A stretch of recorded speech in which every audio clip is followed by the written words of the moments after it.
இறைவன் படைத்த உலகினில் எல்லாம் மனிதன் வாழுகின்றான். இறைவன் படைத்த உலகினில் எல்லாம் மனிதன் வாழுகின்றான். அந்த மனிதன் படித்த சிலைகளில் இறைவன் ஆளுகின்றான். இறைவன் ஆளுகின்றான். இறைவன் படைத்த உலகினில் எல்லாம் மனிதன் வாழுகின்றான்.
மனிதன் சேர்ந்த போது எண்ணம் வேறாகும்.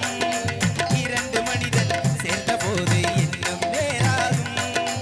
எத்தனை கோவில் இருந்த போது இறைவன் ஒன்றாகும்.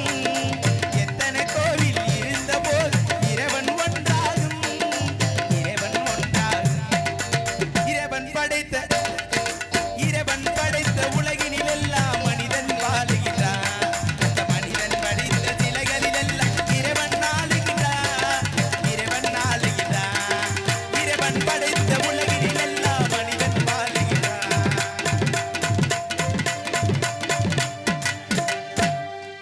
ஓம் நமோ நாராயண. நாரதா நாரதா எதுக்கு வந்திருக்கோம்? நான் வந்தது சாமி பாட்டு பாடல, மாமி பாட்டு பாட வந்தேன். ஏன் தெரியுமா? சாமியார் வேஷம் போட்டாதே மாமியை நிறைய கரெக்ட் பண்ணலாம். அதுக்காக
சாமிக்கு வந்தது வராதுமா இங்கிலீஷ் பீஸ் தூக்குது.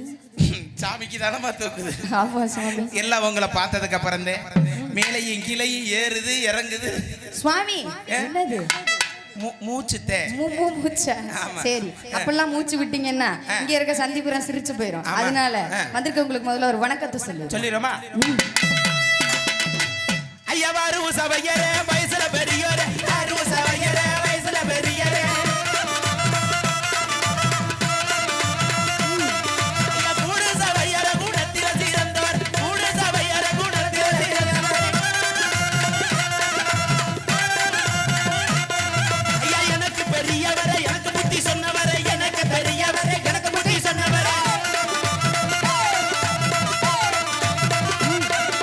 வந்திருக்க அனைவருக்கு வணக்கத்தை சொல்லிட்டு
சாரி ப்ரோ, கோச்சுக்காதீங்க.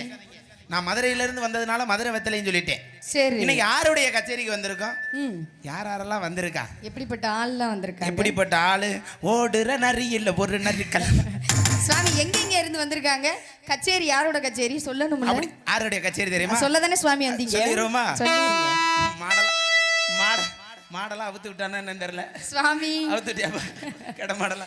ஆமா, யாருடைய கச்சேரி அப்படி தெரியுமா சொல்லணும்? சொல்லுங்க. அப்படி கச்சேரி நான் கச்சேரி, இது நாட்டுப்புற கச்சேரி, கச்சேரி நான்